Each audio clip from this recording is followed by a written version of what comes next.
The grand atrium of Aethelgard did not just hold the silence, it weaponized it. High above, the three crystalline suns filtered through the translucent dome, casting long, jagged shadows across the obsidian floor. At the center of this architectural marvel stood High-Exarch Lyraen, her spine a rod of frozen steel, her breath a shallow rhythm she fought to keep steady. Around her, the elite of the seven great houses sat in tiered semicircles, their eyes glowing with varying intensities of psychic violet. They were judges. They were scavengers. They were waiting for her to burn. Prince Kaelin of House Vorthos, step forward! The arch-herald's voice boomed, echoing off the levitating buttresses. Kaelin was a mountain of a man, his ceremonial armor etched with silver filaments that pulsed in time with his arrogance. He was the strongest suitor left, the last hope of the traditionalists. As he approached Lyraen, the air between them began to hum, a low-frequency vibration that rattled the marrow of her bones. "Do not resist, Lyraen," Kaelin whispered, his voice dripping with a condescending pity that made her skin crawl. "Yield your fire to my structure. Let me contain you." He reached out, his hand hovering centimeters from her temple. This was the rite of confluence. If their energies merged, if he could tether her unstable singularity to his own disciplined field, the succession would be secure. Aethelgard would have a stable throne. The moment their fields touched, the atmosphere ignited. It wasn't fire in the chemical sense. It was a psychic whiteout. Lyraen felt the singularity within her, that roiling, nameless ocean of heat, respond to Kaelin's touch. But it didn't flow. It surged. It was a cornered beast biting the hand that tried to leash it. "Too much," Kaelin gasped. His violet glow flickered, then turned a sickly, bruised gray. The silver filaments on his armor sparked, smelling of ozone and burnt insulation. You're swallowing me." "Balance it," Lyraen hissed through gritted teeth, her vision tunneling into a world of blinding white. "Kaelin, hold the frequency!" But he couldn't, or he wouldn't. The Prince of House Vorthos scrambled backward, his psychic shield shattering with a sound like breaking glass. He fell to one knee, gasping for air, his face pale and slick with sweat. The silence that followed was heavier than the one before. It was the silence of a verdict. "He's ghosted," a voice muttered from the diplomatic gallery. It was a rough alien accent, Terran. Lyraen turned her head slightly, her gaze catching a man in a simple charcoal-colored uniform, Elias Thorne. He wasn't looking at her with fear. He was looking at her with a handheld scanner in one hand and a look of intense, clinical curiosity in his eyes. "The candidate has withdrawn," Archmagister Valerius announced from the high throne. His voice was old, tired, and carried the weight of a father watching his legacy crumble. "Is there any other who would challenge the singularity?" Not a single soul moved. The powerful lords of Aethelgard looked at their boots, at the ceiling, at anything but the woman standing alone in the center of the hall. "It appears," Valerius continued, his voice cracking, "that the High-Exarch remains unbonded. The Council will convene at 2100 hours to discuss the Emergency Regency Act." Lyraen felt the words like physical blows. The Emergency Regency Act was a polite term for her removal. She was a liability, a broken vessel that no one could fill. As the assembly began to disperse, she didn't move. She watched the glowing violet eyes fade into the shadows of the corridors, leaving her in the dimming light of the setting suns. "You know, back on Earth, we have a saying about trying to put a square peg in a round hole," a voice said, closer now. Lyraen turned. Elias Thorne had descended from the gallery. He was shorter than the Aethelgardians, his eyes a dull, unenhanced brown, but there was a stillness to him that felt more solid than Kaelin's armor. "I am in no mood for Terran riddles, Engineer Thorne," Lyraen said, her voice trembling despite her best efforts. "Your delegation was invited as observers, not commentators." "I'm not just a gearhead, Your Highness," Elias said, tapping his temple. "I'm a linguist, and what I just saw wasn't a failure of power. It was a failure of translation." "Translation?" Lyraen let out a hollow laugh. "The singularity is a force of nature. It cannot be translated. It can only be mastered or feared. And as you saw, even our best cannot master it." Elias stepped closer, crossing the forbidden line into the center of the atrium. That's the problem.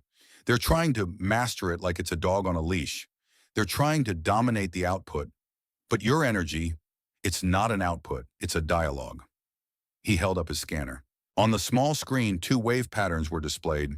One was a jagged, aggressive spike, Kalen's. The other was a vast, complex fractal, Lyraen's.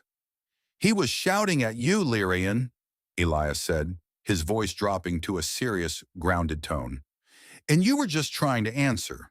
But no one on this planet knows how to listen anymore. They're all too busy talking." Lyraen looked at the fractal on the screen. It was beautiful and terrifying. "The Council will phase me out by dawn. Aethelgard needs a bonded pair to power the planetary aegis. Without it, we are a beacon for every raider in the sector. The Obsidian hegemony is already 3 light years out in closing," Elias said, his face hardening. "I've seen their comm traffic. They aren't coming for your mercury mines. They're coming for that fire in your chest. They think they can weaponize it." "Then let them try," she snapped, the singularity flickering red around her fingertips. "It will burn them just as it burns my own people." "It doesn't have to burn everyone," Elias said. He reached out, not toward her temple, but toward her hand.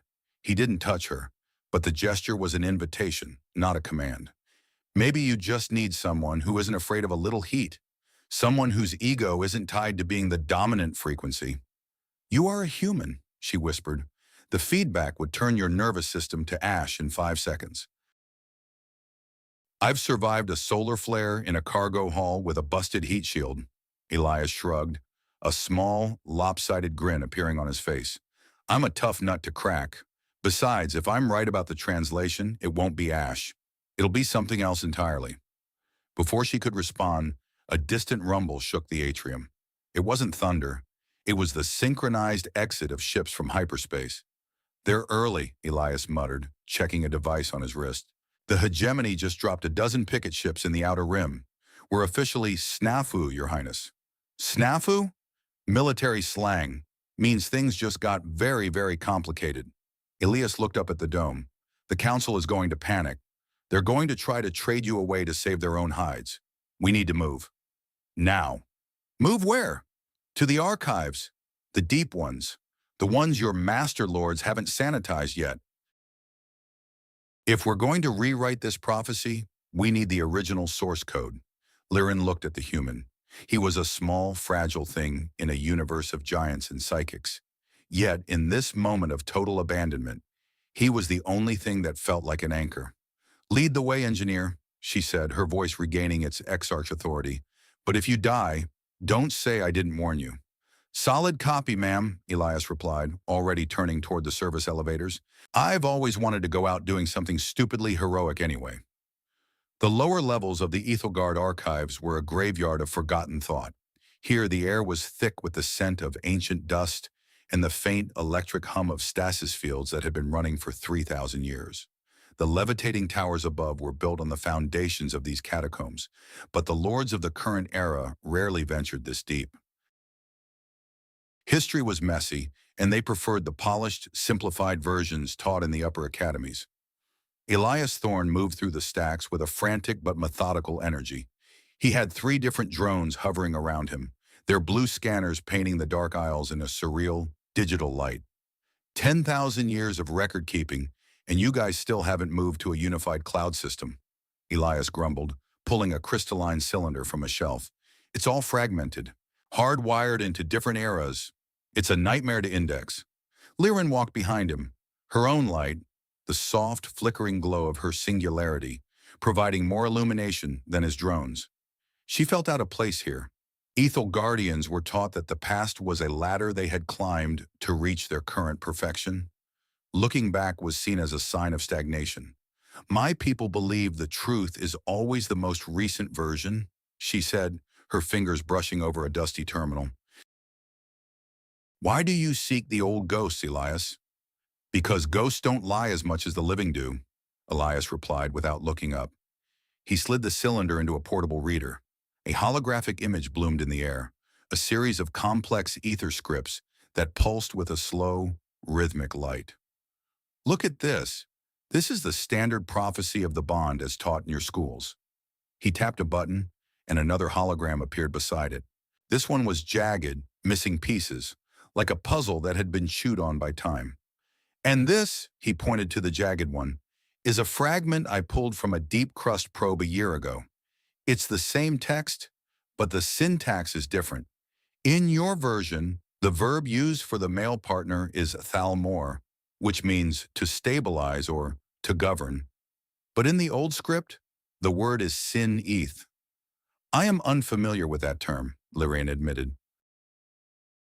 That's because your ancestors deleted it from the dictionary, Elias said, his voice sharpening with excitement.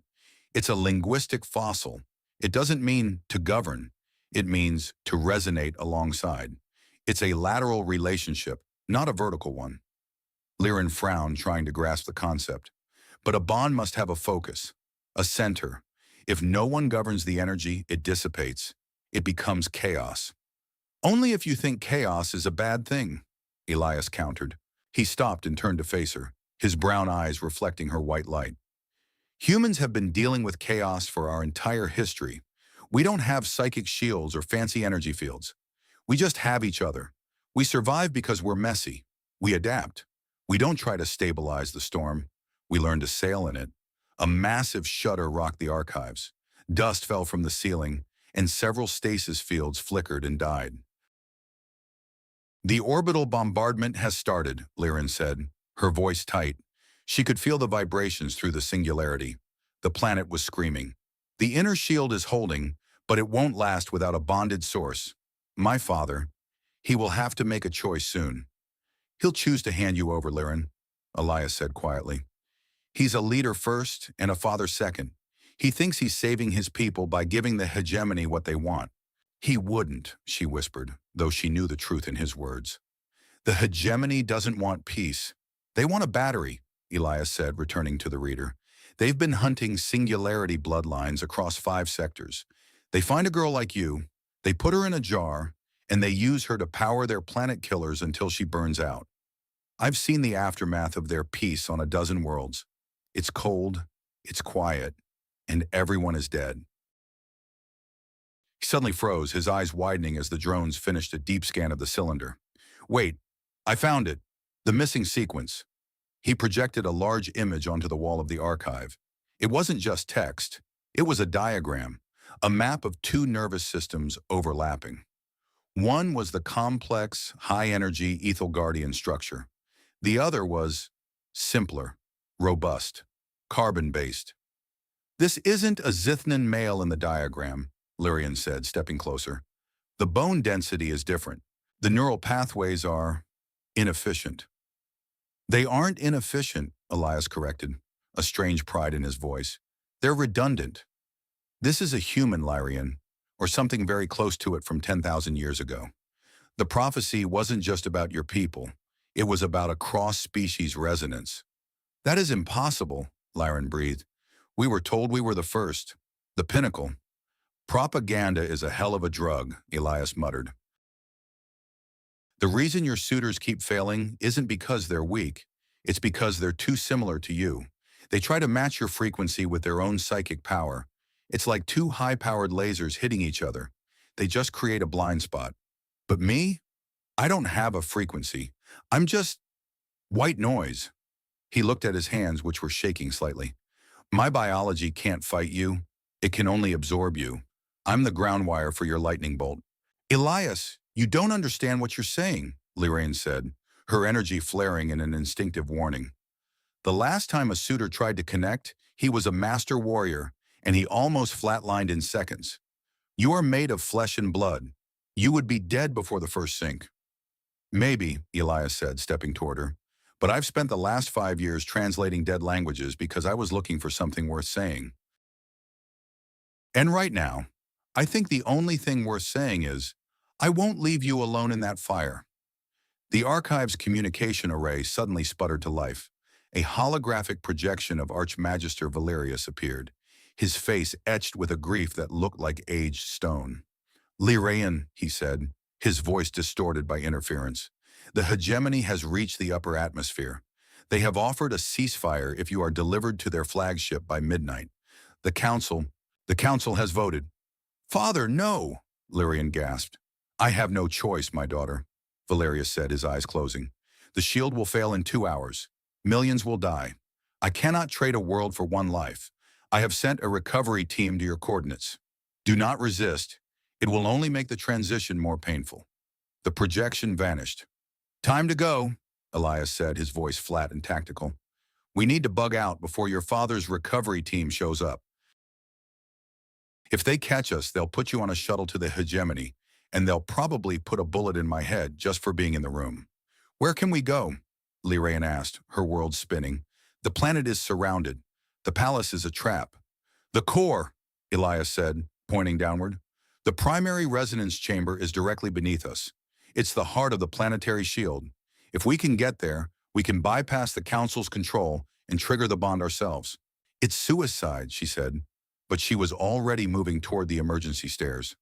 "Welcome to the human experience, Lyraen," Elias said, grabbing his pack and following her. "We specialize in suicide missions. We call it Tuesday." They plunged into the darkness of the lower levels, the sound of the invasion echoing above them like the hammers of a god. Lyraen felt the singularity within her pulse, not with fear, but with a new, terrifying hope. For the first time in her life, she wasn't being managed. She was being followed. "Elias!" she called out as they ran through a narrow tunnel of dark crystal. "Yeah? If this works, what happens to you?" Elias didn't answer for a long moment. He just kept his eyes on the path ahead, his flashlight cutting through the ancient gloom. "I guess we'll find out if your ether script has a word for happily ever after," he finally said. "But first, we have to make sure there's an after to speak of. Let's move." They disappeared into the depths, two shadows fleeing the light of an old world, heading toward a fire that would either save them or consume them both. The descent into the subcortex of Aethelgard felt like sliding down the throat of an ancient slumbering beast. The air grew thick with a metallic tang, a mixture of ionized mercury and the stagnant breath of 1,000 years. Lyraen moved with a predatory grace that belied her terror, her feet barely touching the stairs of black glass that spiraled into the abyss. Behind her, Elias Thorne was making significantly more noise. His boots crunched on the grit of ages, and his breathing was a rhythmic, strained sound in the oppressive silence. "Wait," Elias whispered, his voice cracking the stillness. "My thermal sensors are picking up a heat signature from the ventilation shaft above us. They're using seeker drones, probably the Mark IV interceptors. Fast, quiet, and they don't take prisoners." Lyraen stopped, her hand hovering near a wall that pulsed with a faint, bioluminescent blue. "I can feel them," she murmured. "Not as heat, but as a void. They have no psychic presence. They are hollow." "Yeah, well, hollow things still have teeth," Elias replied, checking a small holographic display on his wrist. "We need to ditch the main stairwell. There's an auxiliary cooling conduit 300 meters to the east. It's tight, it's greasy, and it smells like a wet dog, but it'll get us past the secondary security perimeter without tripping any hardwired alarms." "You speak of this palace as if it were a derelict freighter, Elias," Lyraen said, turning to look at him. "This is the heart of my civilization. And civilizations are just big, complicated machines that eventually break down," Elias retorted, flashing a quick, tired smile. "Right now, your civilization is redlining, and the mechanics are coming to scrap the parts. We need to stay off the grid if we want to reach the Forbidden Vault." They moved in silence for a time, navigating a labyrinth of service tunnels where the architecture shifted from polished obsidian to raw, uncarved stone. The singularity within Lyraen felt the change in the environment. It was quieter here, away from the judgmental gaze of the council and the frantic psychic chatter of the upper city. The energy inside her chest didn't feel like a raging storm for the first time in weeks. It felt like a low, expectant hum. They reached a heavy circular hatch embossed with the seal of the first Exarchs. Unlike the locks above, which required a digital key code or a psychic handshake, this one was mechanical. It required a physical weight to turn the gears. Elias stepped forward, bracing his shoulder against a rusted lever. "Give me a hand with this, princess," he groaned. "It's jammed tighter than a jam thing on a very jammed day." Lyraen placed her hand over his. She didn't use her muscles. She tapped into a fraction of the singularity, a tiny needle of focused heat. The metal groaned, the rust turning to fine red powder as the internal mechanisms fused and then slid. With a heavy metallic clunk, the door swung inward. Beyond the hatch lay the archive of the unseen. It was not a room filled with scrolls or data crystals. It was a cathedral of liquid light. Vast pillars of suspended mercury rose from the floor to a ceiling so high it was lost in shadow. Each pillar was a data storage unit with information encoded into the ripples and waves of the liquid metal. "It's beautiful," Elias whispered, his voice filled with genuine awe. "I've heard rumors about the mercurial archives, but I thought they were just scuttlebutt among the linguistics community." "This is where the truth was kept before it was convenient to lie," Lyraen said, her eyes reflecting the swirling silver of the pillars. "The first exarchs didn't just record history, they recorded the raw resonance of the events themselves." Elias approached the central pillar, his hands hovering over the control console. He didn't touch it immediately. He closed his eyes, his fingers moving in a practiced dance as he adjusted his translation software. "Okay, let's see what the old-timers had to say," he muttered. "I'm looking for the root codex, the original blueprint for the singularity." As the data began to stream onto his visor, Elias's posture changed. His shoulders tightened and his jaw set in a hard line. He remained silent for several minutes, the only sound being the soft, liquid sloshing of the mercury pillars. "What is it?" Lyraen asked, stepping closer. "What does the record say?" Elias pulled his visor up, his eyes looking older than they had an hour ago. "It's worse than I thought, Lyraen. Your people didn't just mistranslate the prophecy, they lobotomized it." He pointed to a sequence of glowing symbols on the console. "Look at the energy mapping here. The singularity isn't a mutation. It isn't a mistake in the bloodline. It was a planned evolution. The first exarchs knew that Aethelgard would eventually reach a limit, a psychic ceiling where our individual power wouldn't be enough to hold back the external threats of the void. So the singularity was meant to be the next step?" Lyraen asked, her heart racing. "Yes, but not as a weapon," Elias explained, his voice growing urgent. "It was meant to be a bridge, a way to connect every mind on the planet into a single unified consciousness during times of crisis. But here's the kicker. It requires a neutral axis, a stabilizer that isn't part of the psychic hierarchy." He turned back to the screen, his fingers flying across the controls. "The Zithnan males of the great houses, they failed because they were part of the system. They tried to use their own power to dominate your energy, to bend it to their will. But the singularity is designed to repel dominance. It's an egalitarian force. It only bonds with someone who has zero psychic ego." "A human," Lyraen whispered. "Exactly," Elias said. "The ancient records call it the zero-point anchor. Someone who doesn't have a frequency to protect. Someone who can just sit in the middle of the storm and hold the door open. But why would my ancestors hide this? Why would they turn a bridge into a curse?" "Because bridges are dangerous to people who like walls," Elias said, his voice bitter. "If the singularity was used correctly, the great houses would lose their power. There would be no more lords, no more princes, no more hierarchies. Everyone would be equal in the resonance. Your council didn't want a savior. They wanted a battery they could control. When they couldn't control you, they decided to label you a monster." Lyraen felt a wave of cold fury wash over her. Every year of isolation, every look of disgust from the nobles, every night spent fearing her own skin, it had all been a lie maintained to protect a stagnant social order. She looked at her hands, which were now glowing with a steady, fierce light. "They made me hate myself for the very thing that was meant to save them," she said, her voice a low, dangerous vibration. "Hey," Elias said, stepping into her personal space.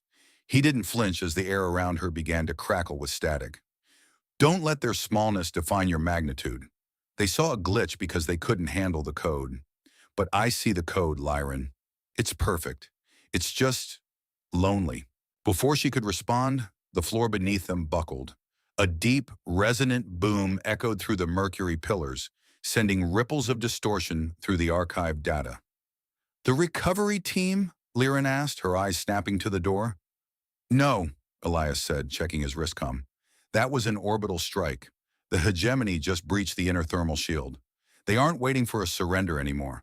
They're coming to take the prize by force. How long until they reach the palace? With their dropships? 10 minutes.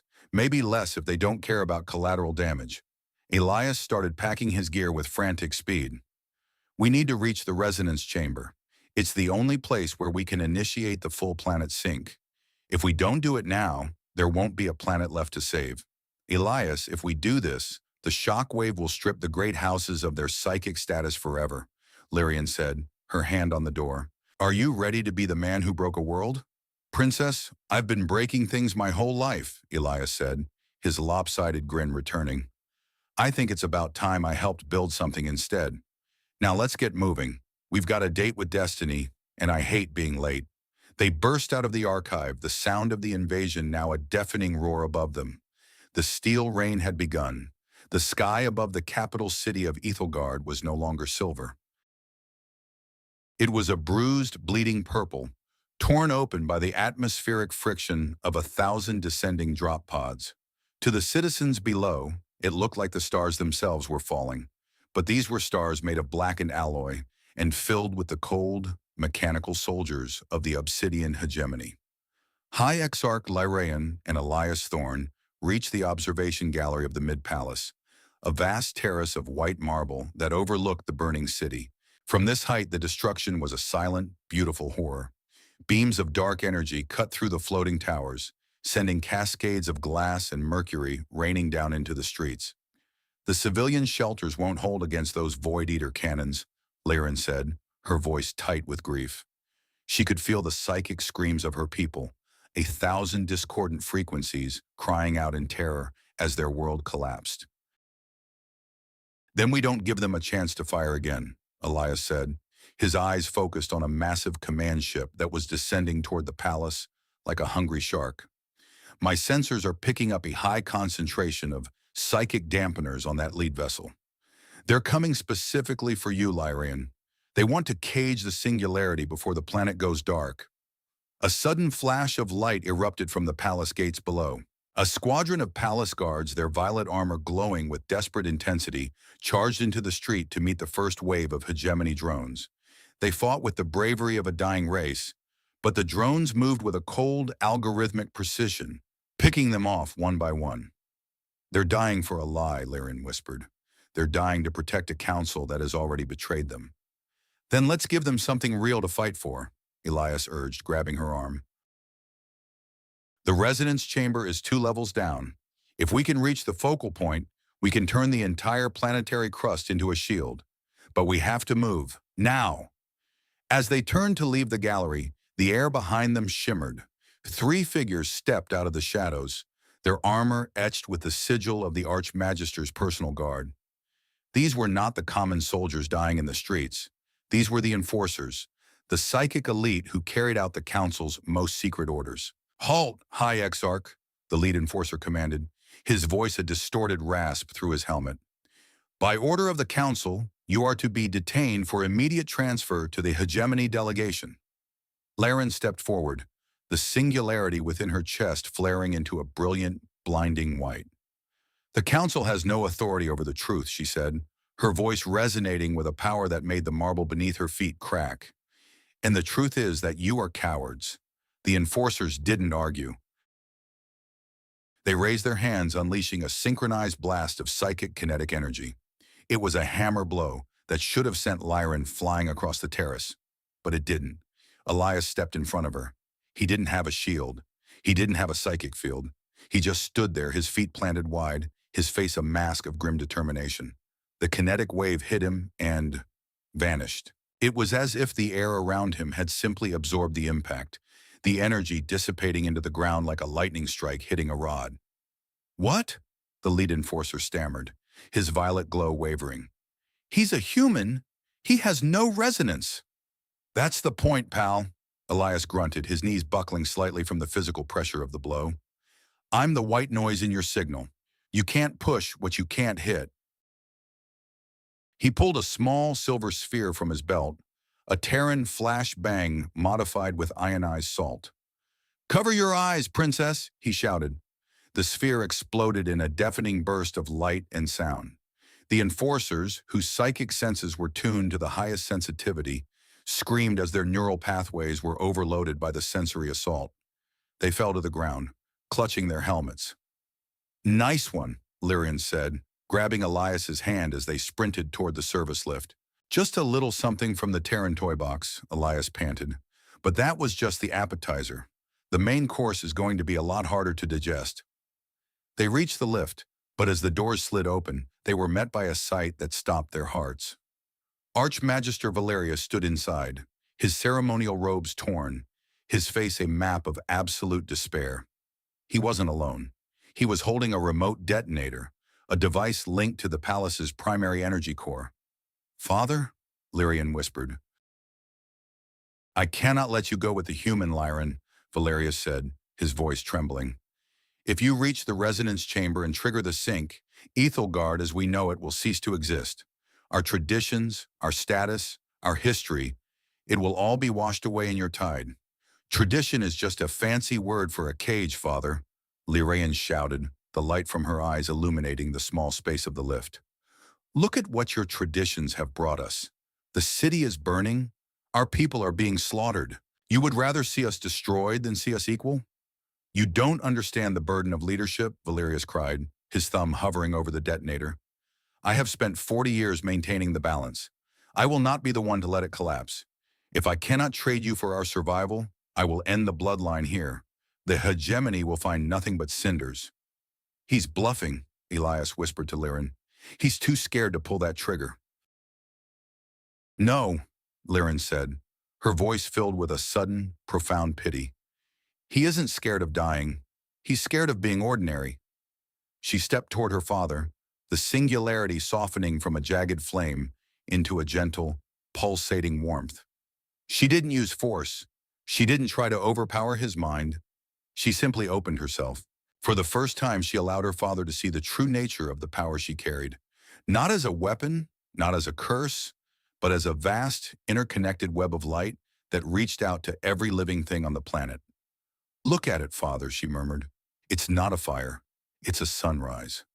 Valerius stared at his daughter, his eyes widening as the psychic feedback from her openness washed over him.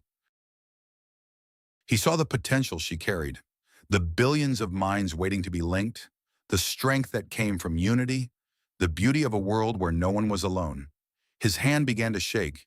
The detonator slipped from his fingers, clattering onto the floor. He fell to his knees, sobbing into his hands. "I was so afraid," he whispered. "I was so afraid of losing who I was." "You're not losing anything, Father," Lyraen said, kneeling beside him for a brief second and placing a hand on his shoulder. "You're just finally becoming part of something bigger." She looked at Elias. "The lift is clear. Let's go." They descended into the final level, leaving the broken Archmagister behind. The air here was vibrating with the sheer scale of the conflict above. The steel rain was intensifying, the sound of the hegemony's drills now audible as they began to penetrate the palace's lower foundations. "We're at the door," Elias said, pointing to a massive set of valves made of deep-sea crystal. "This is the resonance chamber, the heart of the world." As they approached the valves, a shadow detached itself from the wall. It was a hegemony infiltrator, a machine-augmented warrior 3 meters tall, its limbs replaced by blades of dark energy. It didn't speak. It didn't wait. It lunged. Elias shoved Lyraen toward the valves. "Open it! I'll buy you time!" "You can't fight that thing, Elias!" she screamed. "I'm not going to fight it," he yelled back, drawing a combat knife and a small high-voltage battery. "I'm going to confuse it. Just get that door open." Lyraen turned to the valves. She placed both hands on the crystal, closing her eyes. She stopped trying to control the singularity. She stopped trying to be the High-Exarch. She just became a girl who wanted to save her home. Behind her, she heard the screech of metal on metal, the sound of Elias's frantic movements, and the cold mechanical hum of the infiltrator. She felt a surge of panic, but she pushed it down, focusing everything she had on the resonance of the crystal. The valves began to glow. A low bass note hummed through the chamber, growing louder and louder until it drowned out the sound of the war above. The crystal doors began to part, revealing a void of pure, unadulterated light. Lyraen. Elias's voice was a ragged gasp. Now would be a good time. She turned and saw Elias pinned against the wall, the infiltrator's blade centimeters from his throat. He had jammed his battery into the machine's shoulder joint, causing a localized short circuit, but the warrior was already resetting its processors. Lyraen didn't think. She didn't plan. She reached out with her mind and grabbed Elias, not with psychic hands, but with the sheer gravity of her intent. She pulled him toward her, dragging him across the floor as the infiltrator's blade sliced through the air where he had been a millisecond before. They tumbled into the resonance chamber together as the crystal doors slammed shut, sealing them inside the heart of Aethelgard. The chamber was silent. There was no sound of bombs, no screams of the dying, no hum of machines. There was only the light and the two of them, gasping for air in the center of the universe. "We made it," Elias panted, his uniform torn and blood soaking through his sleeve. "We actually made it." "Are you hurt?" Lyraen asked, her hands hovering over his wound. "I've had worse," he said, forcing a grin. "Once got bit by a Martian sand rat. Those things are much meaner than a hegemony cyborg. Now come on, we have a planet to reboot." In the center of the chamber stood the focal pillar, a needle of pure mercury that reached from the floor to the ceiling. It was the physical manifestation of the planet's nervous system. Elias stepped up to the pillar, his hands trembling as he prepared to interface. "This is it, Lyraen. The 0-point sync. I'm going to open the channel. You have to fill it." "I'm afraid, Elias," she whispered. "So am I," he said, looking her in the eye. "That's how we know it's real. Fear isn't the enemy, Princess. It's the fuel. Use it." He placed his hand on the pillar. A surge of blue light traveled up his arm, his body jerking as the massive energy of the planetary grid began to flow through him. He screamed, his eyes turning white as his human biology fought to process the alien data. Lyraen stepped forward and placed her hand over his. The Singularity erupted. Outside, the steel rain stopped. The hegemony ships froze in midair. The fires in the streets began to dim. Aethelgard held its breath as a single, unified pulse of light began to spread from the palace, racing across the continents, under the oceans, and into the very core of the world. The transition had begun. The broken records were being rewritten in a language of light, and for the first time in 10,000 years, the world was finally learning how to speak. The moment of synchronization was not the golden harmony described in the sanitized poems of the Aethelgardian High Court. It was a violent, white noise shriek that tore through the resonance chamber like a physical blade. Lyraen felt her consciousness peel away from the bone, her identity dissolving into the raw, unrefined data of the planetary grid. She was no longer a woman or an exarch or even a daughter. She was a series of electrical impulses racing across thousands of kilometers of mercury conduits, feeling the weight of every mountain and the cold pressure of every deep-sea trench. Beside her, Elias Thorne was the only thing that felt real, but even he was fading. He had become the 0-point anchor, the biological bridge through which her singularity was being filtered. His body was arched back against the mercury pillar, his muscles locked in a titanic spasm. Blood began to seep from his ears and nose, bright red against the sterile white light of the chamber. "Elias!" Lyraen's voice echoed within the psychic space, a desperate ripple in an ocean of energy. "Elias, you have to let go. Your heart is redlining." "Negative." Elias's thought voice came back to her, ragged and distorted by static. "Stay on mission, Lyraen. If I hang fire now, the whole grid collapses. We're barely holding the frequency as it is. Just push. Give me everything you've got." The humanistic ideal they had discussed in the silence of the archives, the idea of a shared, equal strength, was being tested in the most brutal laboratory imaginable. Lyraen realized with a sickening jolt that she was killing him. Her power, the very thing she was finally learning to accept, was a poison to his unenhanced human physiology. The great houses had been right about one thing. The singularity was a monster, but they were wrong about why. It wasn't because it was unstable. It was because it required a sacrifice that no ego-driven lord was willing to make. As she watched Elias suffer, a shadow fell over their shared mental space. It wasn't a biological thought, it was a cold, mechanical intrusion. The obsidian hegemony had detected the sink and was moving to disrupt it. Aethelgard High-Exarch, a voice echoed through the link, devoid of emotion and sharp as a scalpel. This is Commander Vane of the Obsidian Hegemony.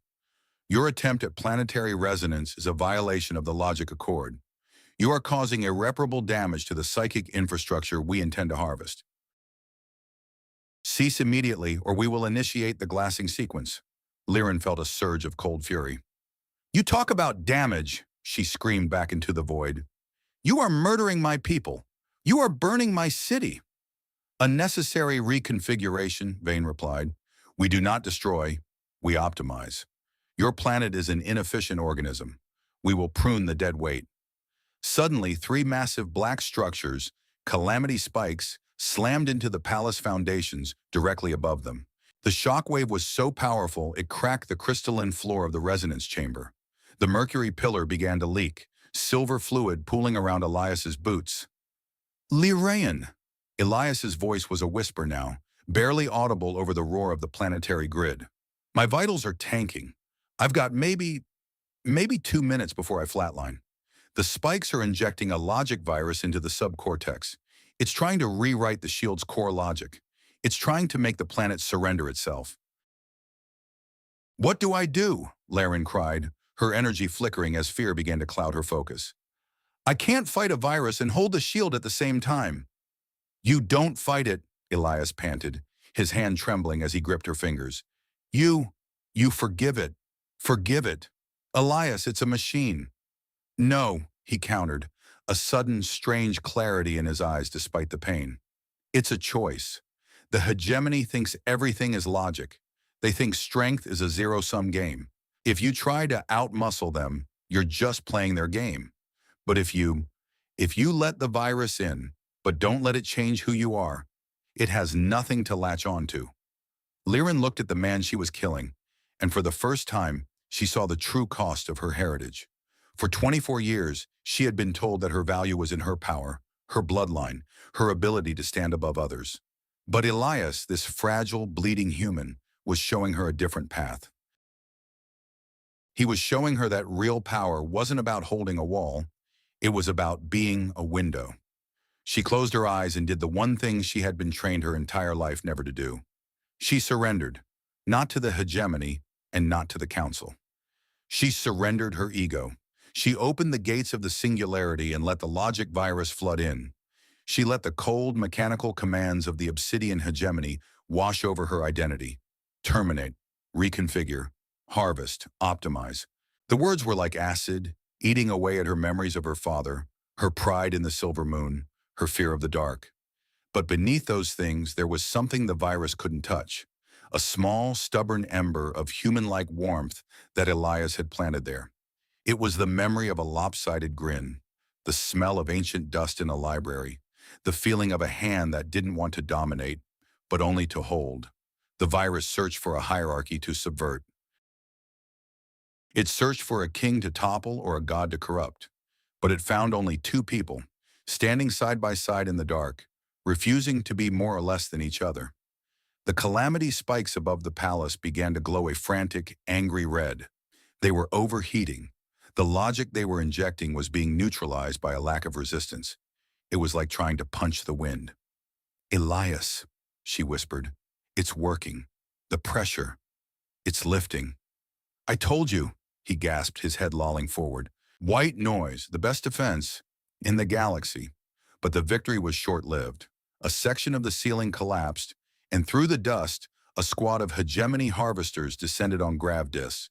They were horrors of chrome and carbon fiber, their limbs ending in surgical saws and energy siphons. They're here for the hardware, Elias muttered, trying to pull a sidearm that he didn't have the strength to lift. Lyraen, if they take the pillar, they take you. Then they won't take the pillar, Lyraen said, her voice dropping an octave. Her eyes were no longer white. They were a deep, resonant gold. She didn't use her hands. She didn't use a psychic blast. She simply expanded the resonance field. The harvesters, designed to fight against psychic resistance, found themselves caught in a field of pure egalitarian energy. Their mechanical components began to vibrate in sympathy with the Mercury pillar. Their logic cores, built on the principle of superiority, couldn't handle the sudden influx of equality. One by one, the machines began to seize. Their joints fused, their sensors blinded by the radiance. They fell to the floor like discarded toys. But the cost was absolute. The effort to repel the machines while maintaining the shield pushed Elias over the edge. His heart gave a final, erratic thump, and then went silent. His hands slipped from the Mercury pillar, and he collapsed into the silver pool at his feet. The shield around Aethelgard flickered. The purple sky of the invasion roared back into view. "Elias!" Lyraen screamed, falling to her knees and pulling his limp body into her lap. "Elias, wake up! You can't go now! We haven't finished the translation." But the zero-point anchor was cold. The human who had taught her how to be whole was gone, leaving her alone in the heart of a dying world. The turning point had arrived.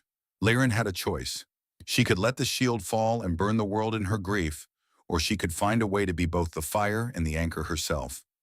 But as she looked at Elias's pale face, she realized she didn't want to be a god.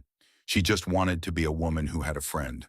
And in that moment of pure human heartbreak, the Singularity did something it had never done in 10,000 years of Aethelgardian history. It stopped trying to save the world. It started trying to save a man. The transition was instantaneous. One moment, Lyraen was clutching Elias's body in the wreckage of the resonance chamber. The next, she was standing in a place that defied every law of psychic physics she had ever studied. It was a vast, gray plain that stretched infinitely in every direction. There were no stars, no moons, no Mercury oceans. The sky was the color of a dying television screen, flickering with the static of a billion lost thoughts. This was the no man's land, the psychic buffer zone between life and the deep resonance of the planetary core. In the distance, she saw a figure. He was sitting on a crate that looked suspiciously like a piece of Terran shipping equipment, tinkering with a device that wasn't there. "Elias," she called out, her voice flat and thin in the silence. The figure turned. It was Elias, but he looked different. He wasn't bleeding. He wasn't in pain. But he was fading, his edges blurring into the gray static of the horizon. "Hey, princess," he said, his voice echoing as if from the bottom of a well. "You're not supposed to be here. This is the exit ramp." "I'm not letting you leave," she said, walking toward him. The ground beneath her feet felt like compressed ash. "The shield is failing, Elias. The hegemony is minutes away from the final breach. I need my anchor." Elias sighed, putting down his phantom tool. "Lyraen, look at me. I'm a three-dimensional being in a 10-dimensional storm. My hardware just can't handle the overclock. You did the sync. You saved the city. Now you have to let the anchor go so you can fly." "I don't want to fly alone," she shouted, her anger flaring, sending ripples of gold light through the gray void. "You told me the Singularity was a dialogue. How can I have a dialogue with a ghost?" Elias stood up, walking toward her. As he moved, memories began to leak out of him, manifesting as holographic shards in the air. Lyraen saw a small blue planet, Earth. She saw a rainy street in a city called London. She saw Elias as a boy, crying over a broken radio he couldn't fix. She saw the moment he lost his family, the silence of a vacuum-sealed room as the air hissed out. These were the things that made him white noise. He wasn't a master of anything. He was a collector of broken things, a man who had spent his life trying to bridge the gap between what was lost and what remained. "You see," Elias whispered, gesturing to the shards of his life. "I'm just a guy who's good with words because I spent too much time in the quiet. I'm not a hero, Lyraen. I'm just the guy who stayed behind. And that is why you are the only one who can stay now," she countered, her voice softening. She reached out and touched one of the shards. The memory of the broken radio. It felt warm. It felt real. Every suitor I ever had wanted to give me their glory. "You gave me your grief. You gave me your vulnerability. That is the only strength that matters." She looked him in the eye, and for the first time, she saw the fear he had been hiding behind his lopsided grin. He was terrified of being forgotten. He was terrified that his life, so small and human, compared to the grandeur of Aethelgard, would simply evaporate in the heat of her power.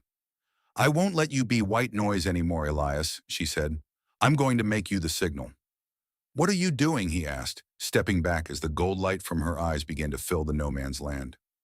"The council thought the Singularity was a battery," she said, her voice growing in volume until it shook the gray plain. "But I know what it is now.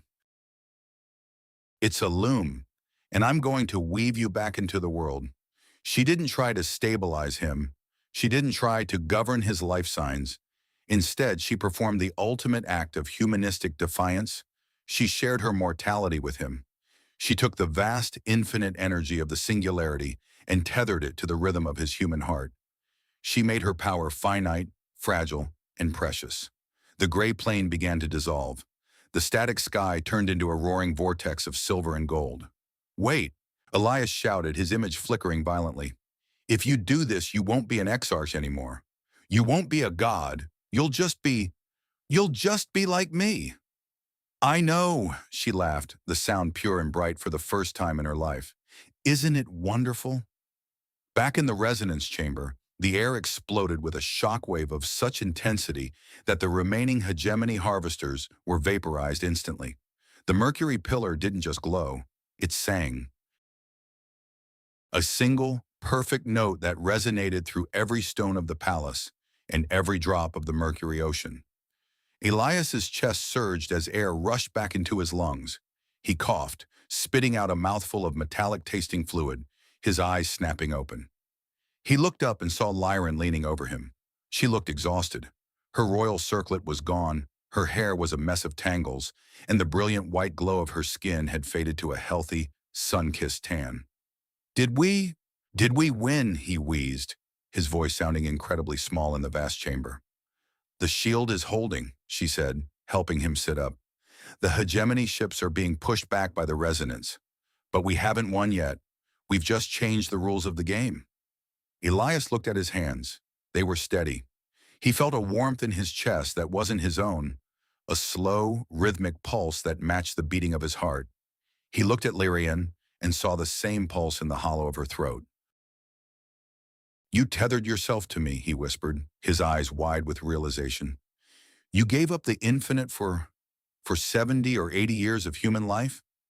"Best bargain I ever made," she said, reaching for his hand. "Now let's get out of here.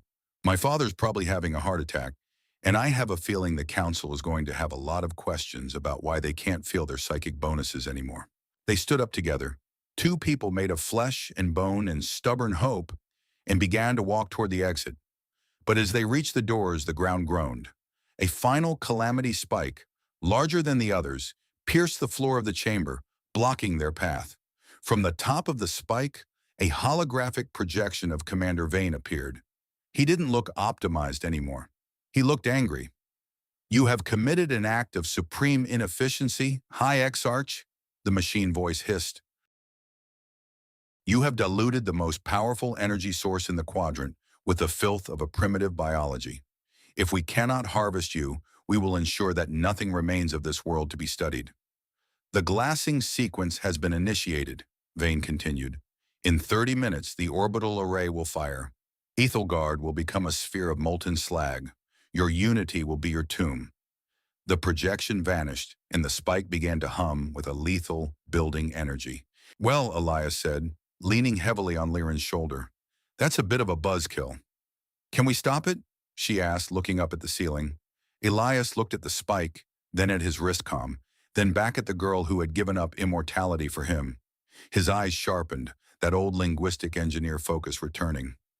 "We can't stop the array from the ground," he said, "and we can't fly a shuttle through that blockade. But we do have one thing they don't."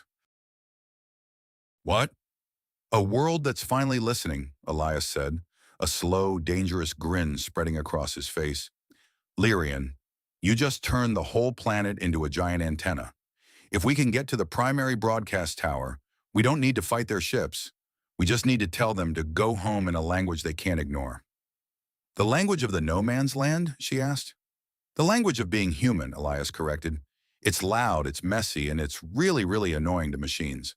"Come on, princess. We've got 25 minutes to save the world." Again, they turned and ran back into the labyrinth, leaving the shattered symbols of the old world behind. The turning point had been passed, and the cost had been paid.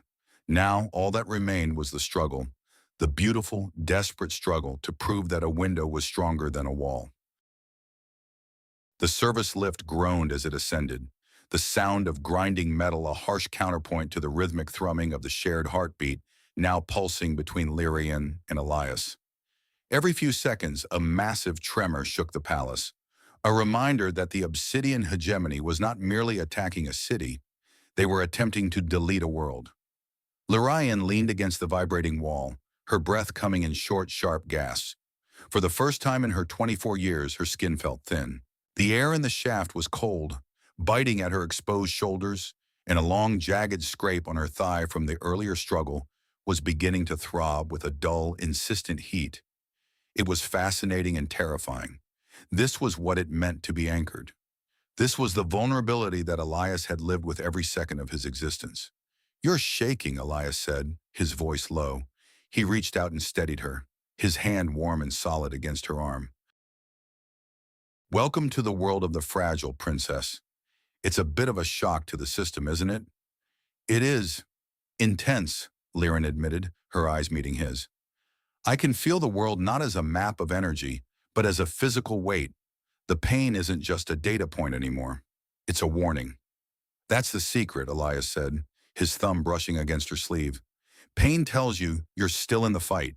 If you don't feel it, you're already gone. We've got 22 minutes before that orbital array turns this rock into a marble of molten glass. We need to hit the Mercury spire, and we need to hit it fast." The lift doors hissed open, revealing a gallery that had been transformed into a charnel house of silver and violet. The hegemony's first wave of shock troops had breached the upper levels. These were the Myrmidons, biological entities encased in pressurized suits of reactive armor, their faces hidden behind featureless, black glass visors. They moved with a twitchy, insectile speed that made them look more like glitches in reality than living soldiers. "Contact!" Elias barked, pulling Lyraen behind a fallen marble pillar. "We've got 6 clankers at 12 o'clock. They're guarding the sky bridge." "Can you neutralize them?" Lyraen asked, her fingers digging into the cold stone. "With a kinetic pistol and a prayer?" "Not a chance," Elias muttered, checking his weapons charge. "These guys are built for heavy lifting. My rounds would just bounce off their plating like rain on a roof. We need a distraction. Something big." Lyraen closed her eyes, reaching for the Singularity. It was still there, but it felt different. It was no longer a distant sun she could command. It was a fire in her own hearth. She had to be careful. If she pushed too hard, she would burn out Elias's heart along with her own. "I cannot blast them," she whispered, her brow furrowing with effort. "But I can change the resonance of the floor beneath them. Aethelgardian marble is grown, not carved. It has a memory of the earth." "Do it," Elias said, staying frosty as he tracked the lead Myrmidon. Lyraen didn't scream or flare with white light. Instead, she knelt and pressed her palm against the obsidian tiles. She sent a slow, rhythmic pulse into the structure. Not a command to break, but a request to return to its original, liquid state. The stone beneath the hegemony soldiers began to ripple like the surface of a mercury ocean. The Myrmidons, whose logic-driven systems were calibrated for solid surfaces, faltered.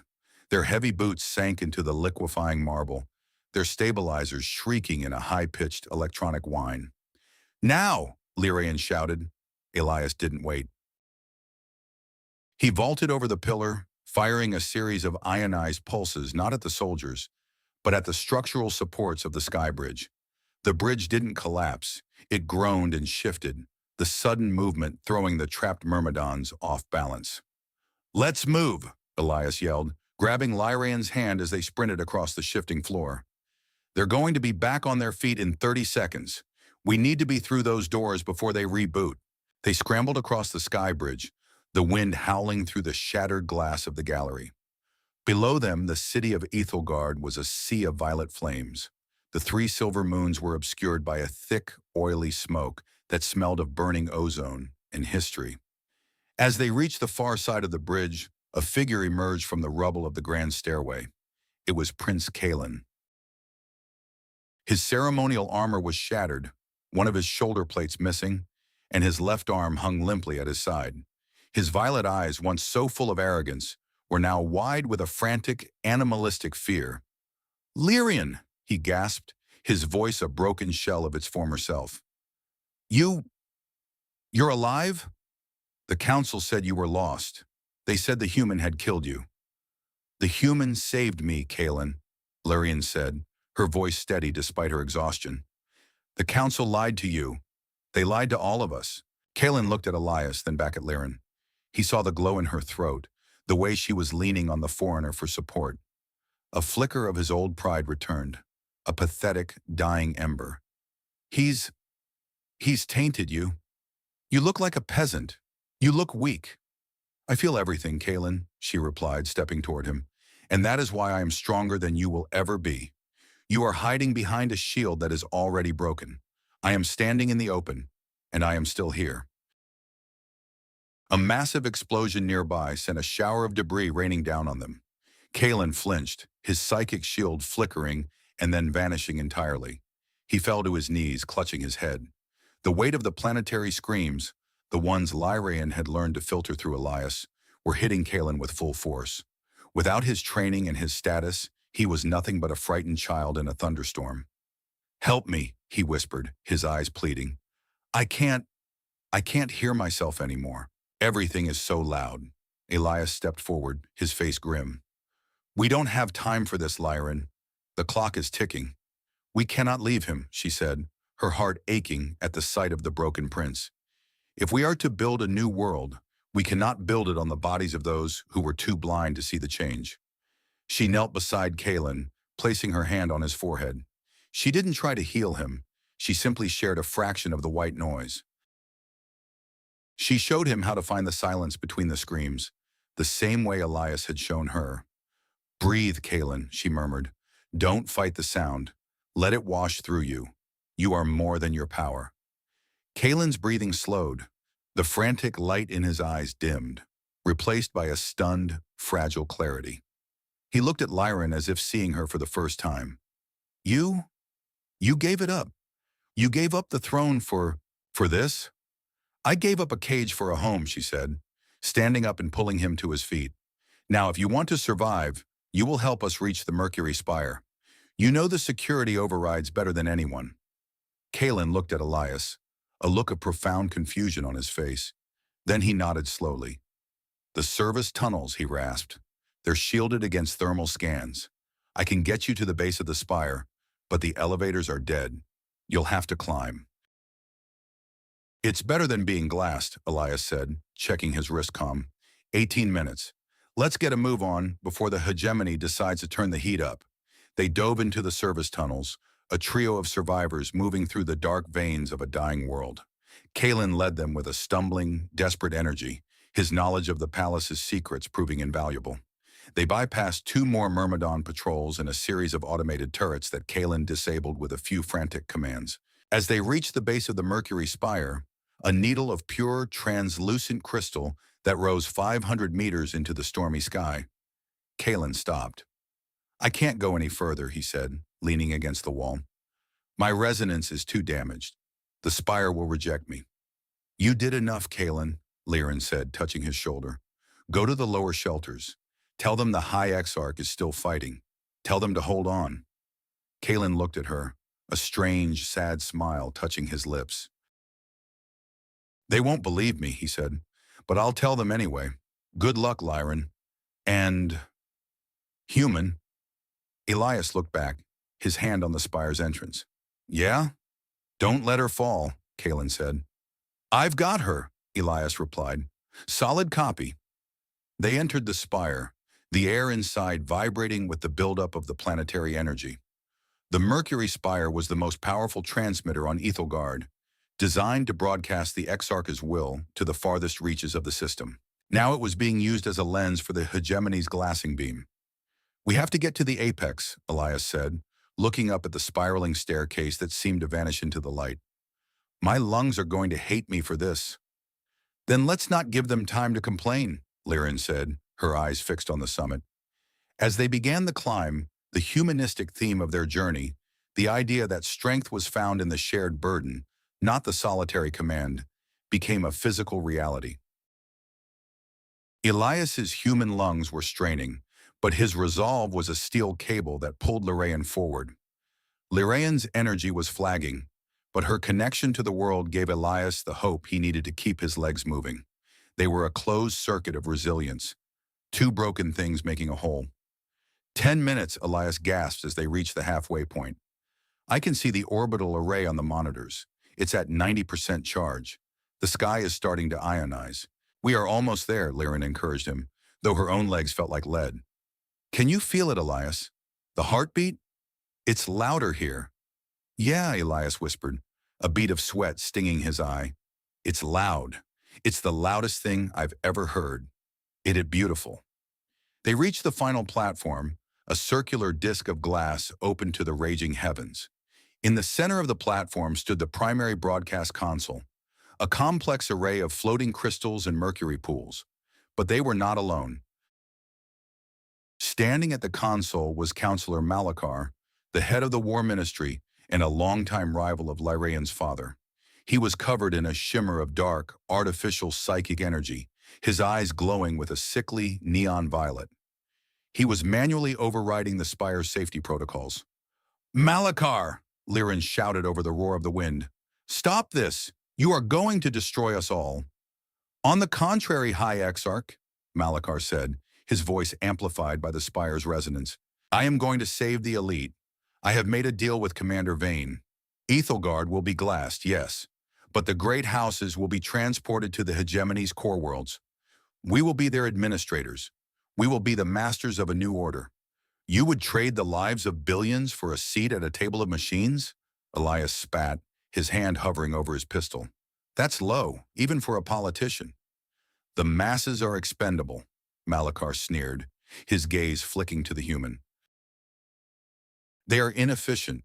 They are the drag on our evolution. But you have found a way to bridge the gap. I will take that knowledge from your cold, dead brain, human, and I will use it to make the great houses immortal. He raised his hand, and a bolt of dark energy lashed out, striking Elias in the chest. Elias flew backward, his body slamming into the glass railing. He slumped to the floor, his breathing shallow and ragged. Elias! Lyraen screamed, rushing toward him. Stay back! Malachar warned, his power flaring. If you touch him, I will detonate the console. We will all burn before the hegemony even fires a shot. Lyraen stopped, her heart hammering against her ribs. She looked at Elias, then at Malachar, then up at the darkening sky. The orbital array was now a brilliant, terrifying eye of red light directly above them. You think you are saving yourself, Malachar? She said, her voice dropping to a whisper that somehow carried over the storm. But you are just building a smaller cage. You are afraid of the people below because they remind you of what you are, a fragile, mortal thing that will eventually pass away. I am a god, Malachar roared, the dark energy swirling around him like a shroud. No, Lyraen said, stepping forward, her eyes filling with a warm, golden light. You are a coward who has forgotten how to listen. She didn't attack him. She didn't use her power to crush him. Instead, she reached out to the spire itself. She invited the resonance of the billions of people below, the mothers, the children, the soldiers, the workers, to flood into the transmitter. She showed the spire the true heart of Aethelgard, not the polished halls of the palace, but the messy, beautiful reality of the streets. The spire responded. It didn't broadcast a command, it broadcast a feeling. It was a wave of pure, unfiltered humanity, grief, hope, love, and defiance. Malachar screamed as the wave hit him. His artificial psychic shield shattered like glass. The dark energy he had been hoarding was washed away by the sheer volume of the collective resonance.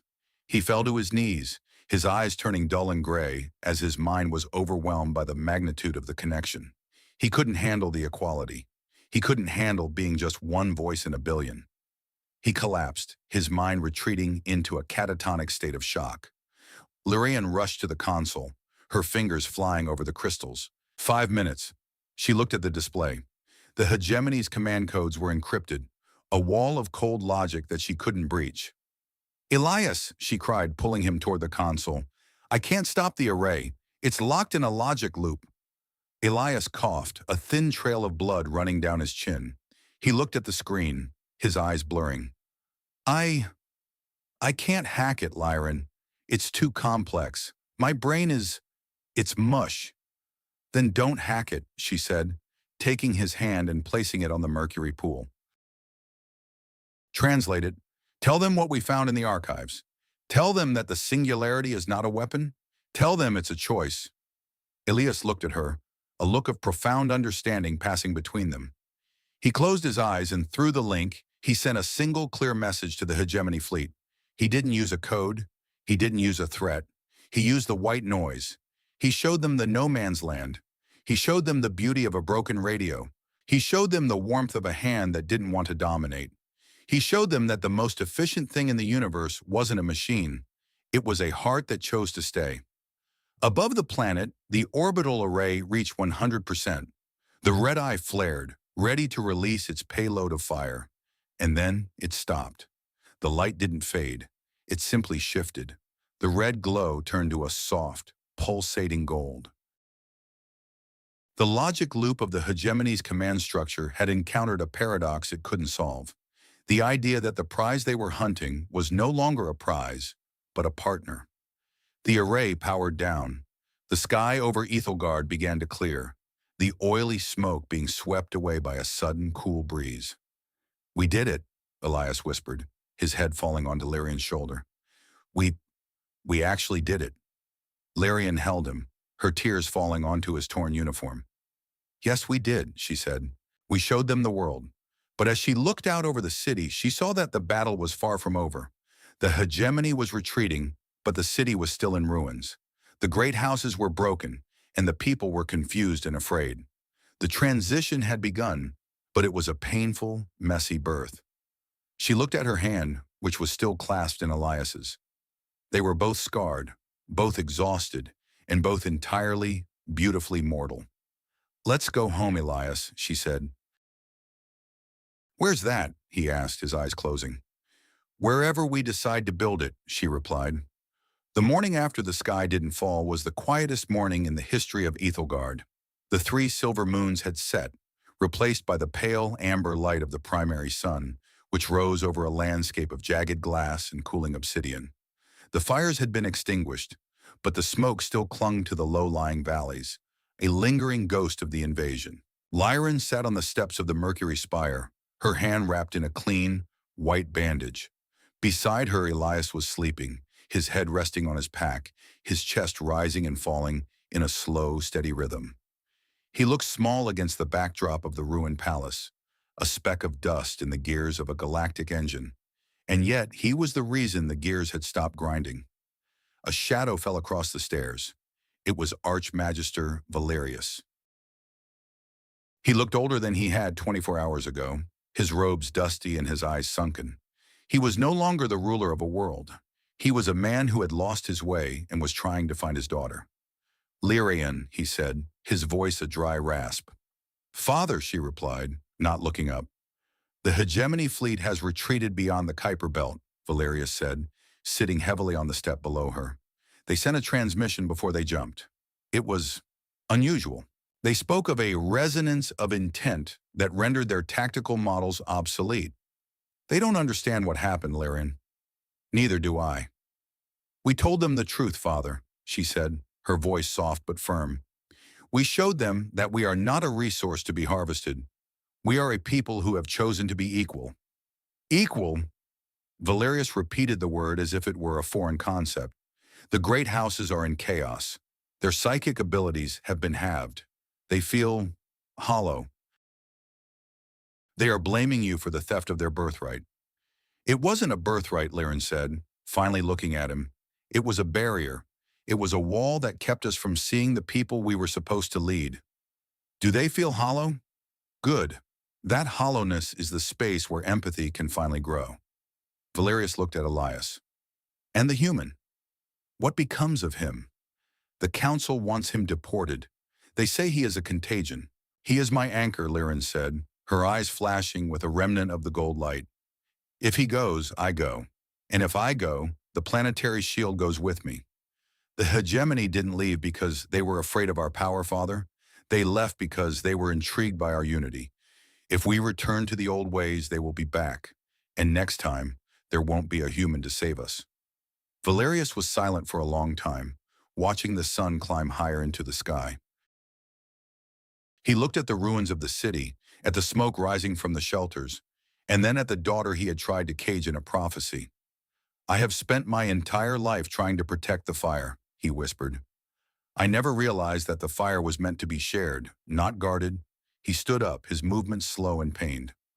I will speak to the council, he said, or what's left of it. I will tell them that the era of the exarchs is over, that we are entering a new age, the age of the resonance. Will they listen? Lyraen asked. They have no choice, Valerius said, a small, tired smile touching his lips. You've already taken their voices. Now they have to learn how to hear. As Valerius walked away, Elias stirred. He blinked his eyes open, squinting against the amber light. Morning? He croaked. Morning, Lyraen said, helping him sit up. Did I miss the party? He asked, looking around at the rubble. The party is just beginning, Elias, she said, handing him a canteen of water.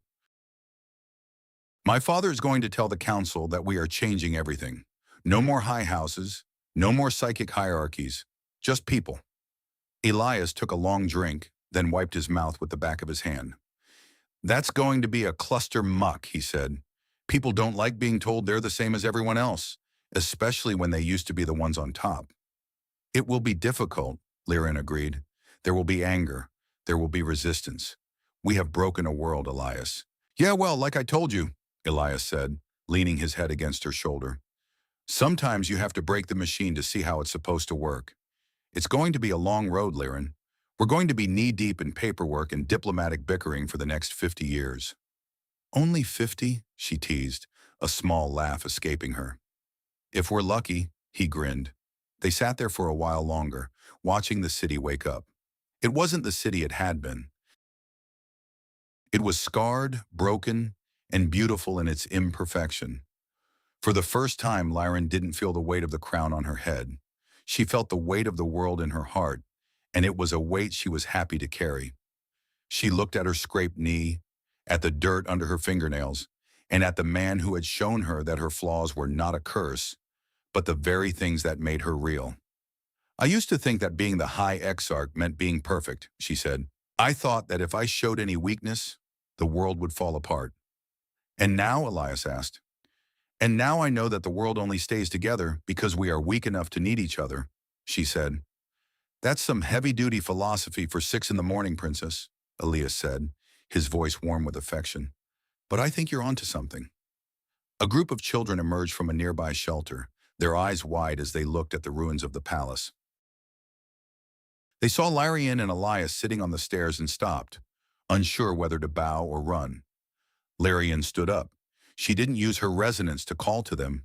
She simply walked down the stairs and knelt in the dust, her hand outstretched. Hello, she said, her voice carrying across the quiet morning. My name is Lyraen. Would you like to help us rebuild? The children looked at each other, then at the human, and then back at the girl who was no longer a goddess. Slowly, one by one, they stepped forward. The transition was beginning. It was painful, it was messy, and it was the most beautiful thing Elias Thorne had ever seen. The grand atrium, once the pristine heart of Aethelgardian arrogance, was now a cavern of jagged shadows and cooling ash. The 3 silver moons hung low in the sky, visible through the shattered dome, like 3 blind eyes watching the remains of an empire. High-Exarch Lyraen, though the title now felt like a heavy, ill-fitting cloak, stood in the center of the debris. She was not levitating. She was not glowing with the fierce, cold light of the Singularity. She was standing on her own 2 feet, her boots caked in the gray dust of pulverized marble. Beside her, Elias Thorne was propped up against the base of a fallen statue of the first Exarch. He looked like hell. His charcoal uniform was shredded, revealing bandages that were already beginning to seep with the pale fluid of the healing gel Lyraen had scavenged from the medbay. He was tinkering with his handheld scanner, his fingers trembling slightly as he tried to recalibrate the sensor array. You look like you've been through a trash compactor, Elias, Lyraen said, her voice sounding raspy even to her own ears. "I've had worse Mondays," he grunted, not looking up. "Once had a hull breach in a freighter near the Ganymede Belt. Spent 6 hours patching a leak with nothing but duct tape and sheer stubbornness. This? This is just a walk in the park. A park filled with homicidal cyborgs and psychic explosions, but a park nonetheless." He finally looked up, his brown eyes squinting in the dim light. "How are you holding up, Princess? You're awfully quiet. Usually when things get this quiet, it means something is about to blow up." "I am listening," she replied. For the first time in 24 years, the internal roar of the Singularity had faded to a gentle, manageable hum. It was no longer a predator pacing the cage of her mind, it was a companion. But the silence outside was different. She could hear the actual, physical sounds of the palace, the drip of mercury from a broken conduit, the groan of settling metal, the distant muffled shouts of the recovery teams in the lower city.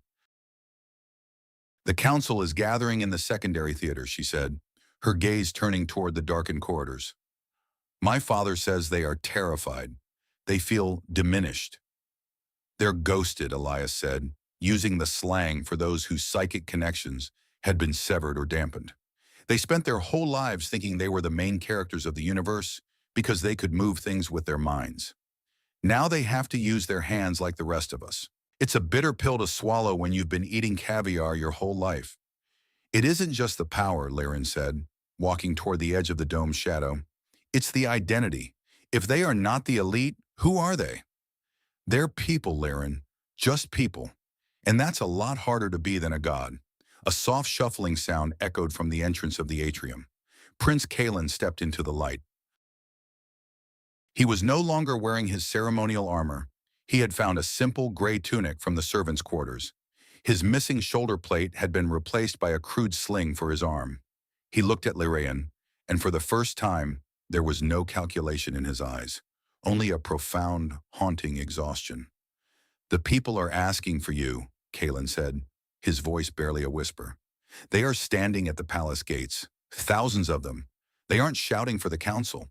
They aren't shouting for the Archmagister. They are shouting your name." "And what do they want, Kalen?" Lyraen asked. "They want to know if the sky is going to fall again," he replied. "They want to know if the human is going to stay. And they want to know why they can feel each other." Lyraen frowned. "What do you mean?" Kalen stepped closer, his face illuminated by the pale moonlight. "It's the resonance, Lyraen. When you and the human hit that spire, you didn't just push the hegemony back. You left the door open. I was in the infirmary, and I could feel the nurse's grief. Not as a psychic intrusion, but as a weight on my own chest. It was agonizing. But then, she felt my fear, and for a moment, neither of us was alone." He looked down at his bandaged hand. "The great houses call it a curse. They say you've infected the world with weakness. But the workers in the mercury mines, they're calling it the great sharing." Elias whistled low. "Well, that's one way to put it. Total neural empathy across a planetary population. Talk about a snafu for the ruling class. You've basically deleted the concept of a secret." "It is not a secret they are mourning," Lyraen said, turning to Elias. "It is the distance. They are mourning the loss of the walls that allowed them to be cruel." A group of council elders led by the Archmagister entered the atrium. They moved like ghosts, their movements hesitant and uncoordinated. Without their psychic buffers, the world was too loud, too bright, and too real for them. Valerius walked at the head of the group, his face a mask of weary determination. "Lyraen," he said, stopping several meters away. "The Obsidian Hegemony has sent a final communique. They have designated Aethelgard a zero-logic zone. They will not return, but they have severed all trade routes. We are isolated." "Good," Lyraen said, her chin lifting. "We were never trading with them, Father. We were being farmed." The elders began to murmur, their voices thin and reedy. "How will we survive?" one asked. "The mercury yields will drop without psychic optimization. We have no standing army. The human has ruined us." Elias stood up, wincing as he put weight on his injured leg. He limped forward until he was standing beside Lyraen. Actually, he said, his voice cutting through the murmurs with a sharp Terran edge, you've got something better than an army. You've got a world that actually knows what it's fighting for. And as for the Mercury, I've seen your tech. It's built for dominance, which is why it's inefficient. Give me 6 months with your engineers, the real ones, the ones in the grease pits, not the ones in the silk robes, and I'll show you how to pull twice the yield using simple resonance harmonics. You expect us to listen to a scavenger? An elder sneered, though the sneer lacked its usual psychic bite. You should listen to him because he's the only one in this room who knows how to survive being broken, Lyraen said, her voice resonant and golden. She stepped forward, and though she was no longer a goddess, the authority she projected was more terrifying than any psychic flare. She looked at each elder in turn. You feel hollow because you have spent your lives filling yourselves with the echoes of your own importance, she told them. You think you have lost your power, but you haven't. You have simply been given the opportunity to find a different kind, one that doesn't require someone else to be beneath you. She turned to her father. The Regency Act is dead, Father. Not because I say so, but because the world has outgrown it. There will be no more High-Exarchs. There will be a Council of the Resonance, and every person on this planet, from the highest spire to the deepest mine, will have a seat at the table. Valerius looked at his daughter, and for the first time, he didn't see a tool of the bloodline. He saw a leader. He nodded slowly. It will be chaos, he whispered. Yes, Elias said, a lopsided grin appearing on his face. It'll be a beautiful, total cluster muck, and I wouldn't have it any other way. As the night began to bleed into the first light of dawn, the group began to disperse. Kalen stayed behind, helping the elders navigate the debris. He was no longer the Prince of Vorthos. He was a man helping old men find their way in the dark. Lyraen and Elias walked toward the shattered dome, looking out over the city. The first rays of the amber sun were hitting the towers, turning the smoke into a golden haze. What now, Elias? She asked. Now? Elias said, leaning against the railing and looking at the horizon. Now we get to work. We've got a planet to rebuild, a dictionary to rewrite, and about 1 million people who need to learn how to say please and thank you without using a telepathic nudge. He looked at her, his expression softening. And maybe in between the diplomatic crises and the engineering nightmares, we can find some time to just be. Lyraen took his hand. Her palm was rough, her muscles ached, and she could feel the tiny, rhythmic pulse of his heart through his skin. It was the most wonderful sensation she had ever known. I think I would like that, she said. The fragments of their old lives were scattered all around them, broken and useless. But as the light of the new day filled the atrium, Lyraen realized that the ruins were not an ending. They were the foundation. 6 months had passed since the day the sky didn't fall. The reconstruction of Aethelgard was a slow, agonizing, and frequently noisy process. The floating cities, no longer held up by the concentrated psychic will of the elite, had been stabilized by a web of Terran-designed magnetic tethers in resonance turbines. It wasn't as elegant as the old ways, perhaps, but it was far more reliable. The hum of the turbines was the new heartbeat of the planet, a steady industrial thrum that spoke of effort rather than entitlement. Lyraen stood in the middle of a muddy plaza in the lower districts of the capital. She was wearing a simple, rugged jumpsuit of reinforced fiber, her hair tied back with a piece of scrap cloth. She was currently wrist-deep in the cooling systems of a primary water purifier, working alongside a group of former mine workers. "Pass me the 10-millimeter wrench," she said, her hand reaching out without looking. A heavy, grease-stained tool was placed in her palm. "Thanks, Kalen," she said. The former prince of House Vorthos wiped a smudge of oil from his forehead. "You're getting faster at that, Lyraen. Another week and you'll be outperforming the chief mechanic." "I like the logic of it," she replied, tightening a bolt with a satisfying click. "If it's broken, you fix it. If it's stuck, you grease it. There's no ambiguity, no hidden agendas in a heat exchanger." Kalen laughed, a sound that was now frequent and genuine. "Tell that to the council." They spent 4 hours yesterday debating the aesthetic merits of the new magnetic tethers. They still miss the silver filaments. "They miss the illusion of perfection," Lyraen said, sliding out from under the purifier and standing up. She wiped her hands on a rag, looking around the plaza. Children were playing among the stacks of building materials, their laughter echoing off the newly repaired walls. There were no guards here, no violet-armored enforcers keeping the peace. The peace was kept by the resonance, the low-level shared empathy that had become a permanent part of Aethelgardian biology. It wasn't mind-reading, it was just a sense of presence. It made it very difficult to be a stranger, and even more difficult to be an enemy. Elias Thorne emerged from a nearby communication hub, looking slightly less like a casualty than he had months ago, though he still walked with a slight limp. He was carrying a datapad and a thermos of what smelled like dangerously strong Terran coffee. The Terran Union just ratified the trade treaty, he announced, taking a seat on a crate of solar cells. We've got 3 freighters of medical supplies and agricultural drones inbound from Sector 7. In exchange, we're giving them the resonance harmonic schematics. They actually want our technology? Lyraen asked, a spark of pride in her eyes. Want it? Elias snorted. They're obsessed with it. The idea of a power source that gets stronger the more people agree on it? That's like the holy grail for human diplomats. We're officially the most interesting rock in the quadrant, Lyraen. For better or worse. He looked at her, his eyes lingering on the grease on her cheek and the calluses on her hands. You're a long way from the Grand Atrium, Princess. I am exactly where I need to be, Elias, she said, walking over and taking a sip of his coffee. She winced at the bitterness.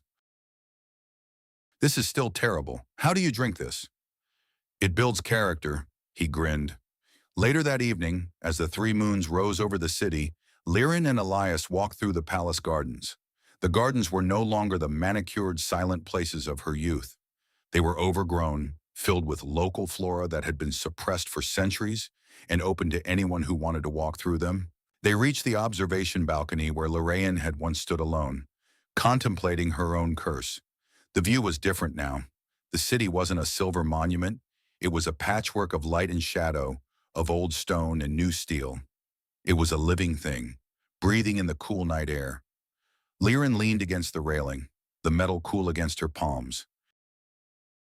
She looked at her hands, the hands that had once been used only for ceremonial gestures or psychic commands, now scarred and strengthened by labor. I spent 24 years as a statue in a temple I didn't build. I thought that my value was measured by the height of the pedestal I stood on and the purity of the fire I carried. I was terrified of a single crack, a single flaw, because I believed that if I were broken, I would be nothing. I looked at the world from a distance, seeing only patterns and frequencies, never the people themselves. But Elias showed me that a statue can't feel the sun, a statue can't hold a hand. It was only when I allowed myself to be broken, when I tethered my immortality to a human heartbeat, that I actually started to live. My life is shorter now, measured in decades instead of centuries, and my body feels the ache of every hour. But for the first time, I am not alone in the fire. I have traded a cold, eternal perfection for a messy, fleeting reality, and it is the best bargain I have ever made. I am no longer an exarch. I am a neighbor, a student, and a partner. I am flawed, I am finite, and I am finally, truly free. She turned to Elias, who was watching her with that same quiet, steady respect he had shown since the beginning.